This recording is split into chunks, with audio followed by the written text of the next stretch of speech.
വിശുദ്ധ മത്തായി എഴുതിയ സുവിശേഷം 25-ാം അധ്യായത്തിൻ്റെ ആദ്യത്തെ വാക്യങ്ങൾ വായിക്കുന്നു. സ്വർഗരാജ്യം മണവാളനെ എതിരേൽപ്പാൻ വിളക്കെടുത്തും കൊണ്ട് പുറപ്പെട്ട 10 കന്യകമാരോട് സദൃശമാകും. അവരിൽ 5 പേർ ബുദ്ധിയില്ലാത്തവരും 5 പേർ ബുദ്ധിയുള്ളവരും ആയിരുന്നു.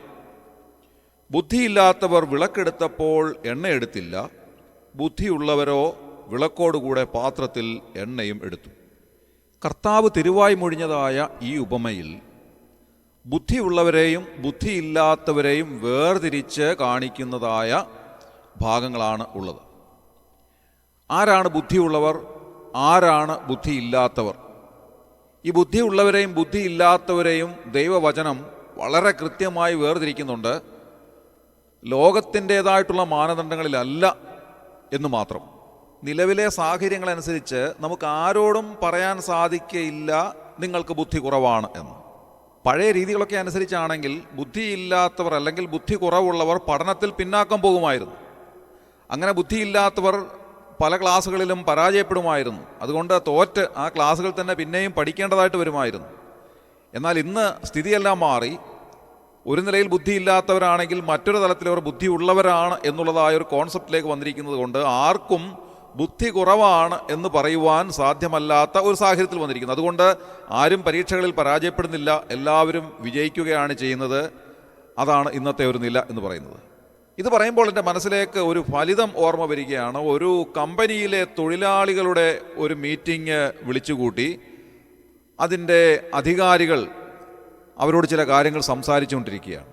അങ്ങനെ സംസാരിക്കുന്നതിനിടയിൽ അവരുടെ സൂപ്പർവൈസർ അവരോട് പറയുകയാണ്, പ്രിയമുള്ള തൊഴിലാളികളെ, നിങ്ങളിൽ 50% പേരും മടിയന്മാരാണ്.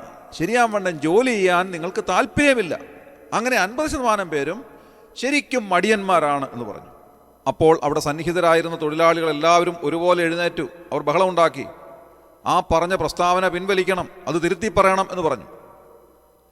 അങ്ങനെ ബഹളം കൂടി വന്നപ്പോൾ ആ പ്രസ്താവിച്ച ആള്, ആ സൂപ്പർവൈസർ, അത് വീണ്ടും തിരുത്തി പറഞ്ഞു. അദ്ദേഹം പറഞ്ഞു, പ്രിയമുള്ള സുഹൃത്തുക്കളെ, ഞാൻ പറഞ്ഞത് തെറ്റിപ്പോയി. നിങ്ങളിൽ 50% പേരും നന്നായി ജോലി ചെയ്യുന്നവരാണ്. യാതൊരു മടിയുമില്ലാതെ ആത്മാർത്ഥമായി ജോലി ചെയ്യുന്നവരാണ് 50% പേരും. ഞാൻ ആ പറഞ്ഞത് അതുപോലെ തിരുത്തി പറയുകയാണ് എന്ന് പറഞ്ഞു. അവർക്ക് സന്തോഷമായി, സമാധാനമായി. നാം വായിച്ചതായ വേദഭാഗത്തിൽ ബുദ്ധിയുള്ള 5 പേരെയും ബുദ്ധിയില്ലാത്ത 5 കന്യകമാരെയും തിരിച്ചറിയുവാൻ സാധ്യമല്ല. അവർ പോകുന്നത് ഒരുപോലെയാണ്. അവരുടെ 10 പേരുടെ കൈകളിലും വിളക്കുണ്ട്. അതുകൊണ്ട് ഒരേപോലെ അണിഞ്ഞൊരുങ്ങി പോകുന്നത് കൊണ്ട് ഇതിൽ ബുദ്ധിയുള്ളവരാരാണ്, ബുദ്ധി ഇല്ലാത്തവരാരാണ് എന്ന് തിരിച്ചറിയുവാൻ നമുക്ക് സാധ്യമല്ല. 4-ാം വാക്യത്തിൽ നാം വായിക്കുന്നത്, മണവാളൻ വരാൻ താമസിക്കുമ്പോൾ എല്ലാവരും മയക്കം പിടിച്ച് ഉറങ്ങി എന്നാണ്. അങ്ങനെ എല്ലാവരും ഒരുപോലെ ആയിരിക്കുന്നത് കൊണ്ട് ഈ ബുദ്ധിയുള്ളവരെയും ബുദ്ധിയില്ലാത്തവരെയും തിരിച്ചറിയുവാൻ നമുക്ക് സാധിക്കുന്നില്ല എന്നുള്ളതൊരു പരമാർത്ഥമാണ്. ഈ ഭാഗം വായിക്കുമ്പോൾ എൻ്റെ മനസ്സിലേക്ക് ഓടി വരുന്നത് രാജസ്ഥാനിൽ നടക്കുന്നതായ കല്യാണങ്ങളാണ്. അവിടെ രാത്രിയിലാണ് ഈ ചടങ്ങുകളൊക്കെ നടക്കുന്നത്. മണവാളനെയും മണവാട്ടിയെയും കുതിരപ്പുറത്ത് കൊണ്ടുവരുന്നതായ ഒരു രീതിയാണ് അവിടെ ഉള്ളത്. രാജസ്ഥാനിലെ മിക്കയിടങ്ങളിലും ആ ഒരു രീതി തന്നെയാണ് അനുവർത്തിക്കുന്നത് എന്ന് ഞാൻ മനസ്സിലാക്കുന്നു. രാത്രിയിൽ വലിയ ഘോഷയാത്രയായി ഈ മണവാളനെയും മണവാട്ടിയെയും കൊണ്ടുവരാറുണ്ട്. അപ്പോൾ വലിയ ഒരു ജനാവലി അവരുടെ കൂടെ വരാറുണ്ട്. ഓരോ ജംഗ്ഷനുകളിലും വന്നിട്ട് അവർ നൃത്തം ചെയ്യാറുണ്ട്. അങ്ങനെ നൃത്തം ചെയ്യുകയും വലിയ വാദ്യഘോഷങ്ങളോടുകൂടെ വലിയ താളമേളങ്ങളോടുകൂടെ ആ ഒരു ഘോഷയാത്ര ഇങ്ങനെ പോവുകയും ചെയ്യുന്നത് ധാരാളമായി ഞാൻ കണ്ടിട്ടുണ്ട്. നമ്മുടെ കേരളത്തിൽ അങ്ങനെയുള്ളതായ ഒരു സ്ഥിതിയില്ല. എന്നാൽ ഇങ്ങനെ മണവാളനെയും മണവാട്ടിയെയും സ്വീകരിച്ച് ആനയിച്ചു കൊണ്ടുപോകുന്ന ഘോഷയാത്രകൾ നടക്കുന്ന മറ്റൊരുപാട് സ്ഥലങ്ങൾ നമ്മുടെ ഇന്ത്യയുടെ വിവിധ ഭാഗങ്ങളിലുണ്ട്. സന്ദർഭവശാൽ ഞാനത് ഓർപ്പിച്ചു എന്ന് മാത്രമേ ഉള്ളൂ. എന്തായാലും ഈ ഭാഗത്ത് ബുദ്ധിയില്ലാത്തവരെയും ബുദ്ധിയുള്ളവരെയും തിരിച്ചറിയുവാൻ വളരെയധികം പ്രയാസപ്പെടേണ്ടി വരും എന്നുള്ള കാര്യത്തിൽ സംശയമില്ല. എല്ലാവരും ഒരുപോലെയാണ്. എന്നാൽ ദൈവവചനം ചില പ്രത്യേകമായ ഭാഗങ്ങളിൽ ബുദ്ധിയുള്ളവരെയും ബുദ്ധിയില്ലാത്തവരെയും വേർതിരിച്ച് തന്നെ പറയുന്നുണ്ട്. ബുദ്ധിയില്ലാത്തവരുടെ ചില പ്രത്യേകതകൾ എടുത്തു കാണിക്കുന്നുണ്ട്. 32-ാം സങ്കീർത്തനം അതിൻ്റെ 9-ാം വാക്യത്തിൽ നാം വായിക്കുന്നത് ഇങ്ങനെയാണ്: നിങ്ങൾ ബുദ്ധിയില്ലാത്ത കുതിരയെയും കോവർ കഴുതയെയും പോലെ ആകരുത്. അവയുടെ ചമയങ്ങളായ കടിഞ്ഞാണും മുഖപ്പട്ടയും കൊണ്ട് അവയെ അടക്കി വരുന്നു, അല്ലെങ്കിൽ അവ നിനക്ക് സ്വാധീനമാകയില്ല. അവിടെ ബുദ്ധിയില്ലാത്തവരുടെ ഒരു പ്രത്യേകത എടുത്തു പറഞ്ഞിട്ടുണ്ട്. അതെന്താണ്? നിങ്ങൾ ബുദ്ധിയില്ലാത്ത കുതിരയെപ്പോലെയോ കോവർ കഴുതയെപ്പോലെയോ ആകരുത്. അവയ്ക്ക് ചമയങ്ങളുണ്ട്. ആ ചമയങ്ങളായിട്ടുള്ള കടിഞ്ഞാണും മുഖപ്പട്ടയും കൊണ്ട് അവയെ അടക്കി വരുന്നു എന്നാണ് എഴുതിയിരിക്കുന്നത്. ഞാൻ ഇങ്ങനെയാണ് മനസ്സിലാക്കുന്നത്, ഈ ലോകത്തിൻ്റെതായിട്ടുള്ള ഒരുപാട് ചമയങ്ങൾ അണിഞ്ഞുകൊണ്ട് പോകുവാനുള്ള താല്പര്യത്തോടു കൂടിയ ആളുകൾ, ആ ചമയങ്ങൾ വാസ്തവത്തിൽ അവർക്ക് കടിഞ്ഞാണായിട്ട് തീർന്നിരിക്കുകയാണ്. ലോകമയത്വം ജീവിതത്തിൽ വളരെയധികം സ്വാധീനം ചെലുത്തിയിരിക്കുന്ന ഒരുപാട് വിശ്വാസികൾ ഈ കാലത്തുണ്ട് എന്നുള്ളതിൽ യാതൊരു തർക്കവുമില്ല. ലോകമനുഷ്യർ ചെയ്യുന്നത് പോലെയുള്ള മിക്ക ആചാരങ്ങളും അനുഷ്ഠാനങ്ങളും ജീവിതത്തിൽ പാലിക്കുന്ന, അത് ചമയങ്ങളാണെന്ന് വിചാരിച്ച് അത് പാലിക്കുന്ന ഒരുപാട് വിശ്വാസികൾ. ശരിയല്ലേ പ്രിയമുള്ളവരെ? ഓരോ വിവാഹത്തോടുള്ള ബന്ധത്തിലും നാം ചെല്ലുമ്പോൾ വിശ്വാസികളുടെ ഇടയിൽ നടക്കുന്നതായ വിവാഹങ്ങളിൽ എന്തെല്ലാം കാര്യങ്ങളാണ് കടന്നുകൂടിയിട്ടുള്ളത്. അടുത്ത സമയത്ത് ഞാൻ അതിനെ സംബന്ധിച്ച് ഒരു പുരോഹിതൻ വളരെ കൃത്യമായി അത് പ്രസംഗിക്കുന്നത് കേൾക്കുവാൻ എനിക്കിടയായി തീർന്നു. എന്തെല്ലാം ആചാരങ്ങളും അനുഷ്ഠാനങ്ങളും ആവശ്യമില്ലാത്ത കാര്യങ്ങളും ഈ വിവാഹങ്ങളിലേക്ക് വന്നുകൂടിയിട്ടുണ്ട്. നമ്മുടെ ഓരോ ശുശ്രൂഷകൾ എടുത്താലും അതിലെല്ലാം ആവശ്യമുള്ളതായ ചില കാര്യങ്ങളുണ്ട്, അതിലേറെ ആവശ്യമില്ലാത്ത ഒരുപാട് കാര്യങ്ങൾ വന്നുകൂടിയിരിക്കുന്നു. പ്രത്യേകിച്ച് വിവാഹ കാര്യങ്ങളിൽ ആവശ്യമില്ലാത്ത ഒരുപാട് ആചാരങ്ങളും ചമയങ്ങളും കടന്നു വന്നിരിക്കുകയാണ്. ഞാൻ ഓർക്കുന്നത്, എൻ്റെ വളരെ ചെറുപ്പകാലത്ത് ഇന്ന് കാണുന്നത് പോലെയുള്ള ഈവൻറ്റ് മാനേജ്മെൻറ്റുകാരോ കാറ്ററിംഗ് സർവീസുകാരോ ഒന്നുമില്ലായിരുന്നു. അന്ന് വിവാഹങ്ങൾ നടക്കുന്നതിന് ശേഷം അതിൻ്റെ സദ്യ ഒരുക്കിയിരുന്നത് അവരവരുടെ വീടുകളിൽ തന്നെയാണ്. ആ വീടുകളിൽ പന്തലിട്ട് ബന്ധുക്കളും സ്വന്തക്കാരും ഒക്കെ വന്നിട്ട് അവരോട് ചേർന്ന് അവിടെ തന്നെയാണ് സദ്യ ഒരുക്കിയിരുന്നത്. അങ്ങനെ ഒരു സംവിധാനമാണ് ആ കാലത്ത് എല്ലാവരും ചെയ്തുകൊണ്ടിരുന്നത്. എന്നാൽ പിന്നീടാണ് അത് മാറി ക്രമേണ ഓഡിറ്റോറിയങ്ങളിലേക്ക് മാറുകയും കാറ്ററിംഗുകാരും ഇവൻറ്റ് മാനേജ്മെൻറ്റുകാരും ഒക്കെ ഈ കാര്യങ്ങൾ ഏറ്റെടുത്ത് ചെയ്യാനായിട്ട് തുടങ്ങിയത് പിന്നീടാണ്. അതോട് ചേർന്ന് എന്തെല്ലാം ആചാരങ്ങൾ നമ്മുടെ വിവാഹങ്ങളിലേക്കും മറ്റു കാര്യങ്ങളിലേക്കും വന്നു കഴിഞ്ഞു പ്രിയമുള്ളവരെ, എന്തെല്ലാം അനുഷ്ഠാനങ്ങൾ വന്നു കഴിഞ്ഞു.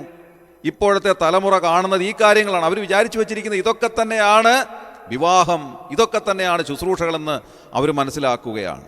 പലതും വിളിച്ചു പറയുന്നത് നമ്മുടെ ബുദ്ധിഹീനതയാണ്, നാം ബുദ്ധിയില്ലാത്തവരാണ് എന്ന് വെളിവാക്കുന്നതായ ഒരുപാട് കാര്യങ്ങൾ നാം ചെയ്തുകൊണ്ടിരിക്കുന്നു. കാര്യങ്ങൾ ഇങ്ങനെയെല്ലാം നടക്കുമ്പോൾ വാസ്തവത്തിൽ 53-ാം സങ്കീർത്തനത്തിൻ്റെ 2-ാം വാക്യത്തിൽ എഴുതിയിരിക്കുന്നത് വളരെ കൃത്യമായ കാര്യമാണ്. അവിടെ എന്താണ് എഴുതിയിരിക്കുന്നത്? ദൈവത്തെ അന്വേഷിക്കുന്ന ബുദ്ധിമാനുണ്ടോ എന്ന് കാണുവാൻ ദൈവം സ്വർഗത്തിൽ നിന്ന് മനുഷ്യപുത്രന്മാരെ നോക്കുന്നു. എല്ലാവരും പിൻവാങ്ങി ഒരുപോലെ കൊള്ളരുതാത്തവരായി തീർന്നു. നന്മ ചെയ്യുന്നവനില്ല, ഒരുത്തൻ പോലുമില്ല. ദൈവം സ്വർഗത്തിൽ നിന്ന് നോക്കുകയാണ്. ആരാണ് ബുദ്ധിമാൻ? ദൈവത്തെ അന്വേഷിക്കുന്നവനാണ് ബുദ്ധിമാൻ എന്ന് ദൈവവചനം വളരെ സ്പഷ്ടമായി നമ്മോട് പറയുന്നു. ബുദ്ധിയില്ലാത്തവരും ബുദ്ധിയുള്ളവരും ഒരു കാരണവശാലും തിരിച്ചറിയാൻ സാധ്യമല്ലാത്ത നിലയിൽ ഒരുപോലെ പോകുമ്പോൾ ദൈവവചനം വളരെ കൃത്യമായ 2 കാര്യങ്ങൾ നമ്മെ പഠിപ്പിക്കുകയാണ്. ഒന്ന്, ബുദ്ധിയില്ലാത്തവർ ലോകത്തിൻ്റെതായിട്ടുള്ള ചമയങ്ങൾ ഇഷ്ടപ്പെട്ട് അതിൻ്റെ പിന്നാലെ പോകുന്നവരാണ്. ലൗകികമായിട്ടുള്ള ലോകമയത്വമായിട്ടുള്ള കാര്യങ്ങൾ അവരുടെ ജീവിതത്തിൽ ഉടനീളം പ്രതിഫലിപ്പിച്ചു കൊണ്ടുപോകുന്നവരാണ്. ലോകത്തിൻ്റെതായിട്ടുള്ള ആചാരങ്ങളും അനുഷ്ഠാനങ്ങളും ഒക്കെ പാലിക്കുവാൻ ഇഷ്ടപ്പെടുന്നവരാണ്. ബുദ്ധിയുള്ളവരെ സംബന്ധിച്ച് ദൈവവചനം പറയുന്നു, അവർ ദൈവത്തെ അന്വേഷിച്ചു കൊണ്ടേയിരിക്കും. ദൈവത്തെ അന്വേഷിക്കുന്നവനെ ബുദ്ധിമാൻ എന്ന് ദൈവവചനം വിശേഷിപ്പിക്കുന്നു. ഇന്ന് രാവിലെ പ്രിയമുള്ളവരെ, നമ്മെ സംബന്ധിച്ചിടത്തോളം നാം ചിന്തിക്കേണ്ടുന്നതായ ഒരു കാര്യം ഇതാണ്: നാം ഇതിൽ ഏത് കൂട്ടത്തിലാണ്? ബുദ്ധിയുള്ളവരുടെ കൂട്ടത്തിലാണോ അതോ ബുദ്ധിയില്ലാത്തവരുടെ കൂട്ടത്തിലാണോ? ലോകമയത്വത്തെ നാം കൂടുതലായി സ്നേഹിക്കുന്നുവോ? ലോകത്തിൻ്റെതായിട്ടുള്ള ആചാര അനുഷ്ഠാനങ്ങളെ നാം കൂടുതലായി പിൻപറ്റുന്നുവോ? നമ്മുടെ ജീവിതത്തിൽ അത് പാലിക്കുവാൻ നാം ശ്രമിക്കുന്നുവോ? നമ്മുടെ വിവാഹ കാര്യങ്ങളിൽ മറ്റ് ശുശ്രൂഷകളിലൊക്കെ ലോകമയത്വം കൂടുതലായി പകർത്തുവാൻ നാം ശ്രമിക്കുന്നുവോ? എങ്കിൽ നാം ബുദ്ധിയില്ലാത്തവരുടെ ഗണത്തിലേക്ക് മാറിപ്പോകുന്നു. നേരെ മറിച്ച് ദൈവവചനത്തിൻ്റെ അടിസ്ഥാനത്തിൽ ദൈവത്തെ അന്വേഷിക്കുന്ന ബുദ്ധിമാൻ എന്നുള്ള പദവിയിലേക്ക് വരുവാൻ കർത്താവ് നമ്മെ സഹായിക്കട്ടെ. ജാതീയമായിട്ടുള്ള ആചാരങ്ങളെല്ലാം മാറ്റിവെച്ചിട്ട് നമ്മുടെ ജീവിതത്തിൽ കർത്താവിൻ്റെ വചനത്തെ പ്രാവർത്തികമാക്കുവാൻ, അത് പാലിക്കുവാൻ, അതെന്താണോ നമ്മോട് ആവശ്യപ്പെടുന്നത് അത് തന്നെ പാലിക്കുവാൻ നമ്മുടെ തലമുറകളും ഒരുക്കപ്പെടുന്നുവെങ്കിൽ നാം ബുദ്ധിമാന്മാരുടെ ഗണത്തിലാണ് എന്ന് കാണുവാൻ സാധിക്കും. അങ്ങനെയുള്ള അനുഗ്രഹിക്കപ്പെട്ട ഒരു അനുഭവം ഇന്നത്തെ ദിവസം നമുക്ക് ലഭിക്കുവാൻ കർത്താവ് നമ്മെ സഹായിക്കട്ടെ. നമ്മുടെ കണ്ണുകളെ അടയ്ക്കാൻ പ്രാർത്ഥിക്കാം. ക്രിസ്തുയേശുവിലൂടെ ഞങ്ങളെ അതിവാത്സല്യമായി സ്നേഹിക്കുന്ന സ്വർഗീയ പിതാവാം നല്ല ദൈവമേ, അനുഗ്രഹകരമായ ഈ പ്രഭാതത്തിൽ അവിടുത്തെ വചനം ധ്യാനിപ്പാൻ ഞങ്ങളെ സഹായിച്ചതിനായി സ്തോത്രം ചെയ്യുന്നു. കർത്താവേ, ദൈവവചനം ബുദ്ധിയില്ലാത്തവരാരാണെന്നും ബുദ്ധിയുള്ളവരാരാണെന്നും വ്യക്തമായി വേർതിരിച്ച് കാണിക്കുമ്പോൾ ഞങ്ങൾ ബുദ്ധിയുള്ളവരുടെ ഗണത്തിലാകുവാൻ, ദൈവവചനത്തെ അനുഷ്ഠിക്കുവാൻ, ദൈവത്തെ അന്വേഷിക്കുവാൻ കർത്താവെ ഞങ്ങളുടെ തലമുറകളാ നിലയിൽ അവിടുത്തെ വരവ് താമസിക്കുന്നുവെങ്കിൽ ദൈവത്തെ അന്വേഷിക്കുന്നവരുടെ തലമുറ അനുഗ്രഹിക്കപ്പെടുമെന്നുള്ള നിലയിലേക്ക് ഉയർന്നു വരുവാൻ ഞങ്ങളെ ഇടയാക്കണമെന്ന് പ്രാർത്ഥിക്കുന്നു. അന്യമായ കാര്യങ്ങളെല്ലാം മാറ്റിവെച്ചിട്ട് കർത്താവെ, അതെല്ലാം ഞങ്ങളുടെ ചമയങ്ങളാണ്, ഞങ്ങളുടെ മുഖപ്പട്ടയും ഞങ്ങളുടെ കടിഞ്ഞാണുമാണ് എന്ന് തിരിച്ചറിയുവാൻ ഞങ്ങളെ സഹായിക്കണമേ. ലോകമയത്വം ഞങ്ങളുടെ ജീവിതത്തിലേക്ക് കടന്നു വരാതെ കർത്താവെ, അതിനുപരിയായി അവിടുത്തെ ഹിതമനുസരിച്ച് ഞങ്ങൾ ജീവിക്കുവാൻ, അവിടുത്തെ വചനം എന്താണോ ഞങ്ങൾക്ക് നൽകുന്നതായ ആലോചന അതിനനുസരണമായി ജീവിക്കുവാൻ ഞങ്ങളെ ഇടയാക്കണമെന്ന് പ്രാർത്ഥിക്കുന്നു. ഈ ശുശ്രൂഷയെ സംബന്ധിച്ച് എല്ലാവരെയും ഇവിടെ അനുഗ്രഹിച്ചാട്ടെ. അവിടുന്ന് അങ്ങനെ ചെയ്തതിനായി ഞങ്ങൾ നന്ദിയോടെ സ്തോത്രം ചെയ്യുന്നു. ഞങ്ങളുടെ പ്രാർത്ഥന കേട്ടതിനായി സ്തോത്രം. ഞങ്ങളുടെ കർത്താവും രക്ഷിതാവുമായ യേശു ക്രിസ്തുവിൻ്റെ ധന്യമായ നാമത്തിൽ തന്നെ ആമേൻ.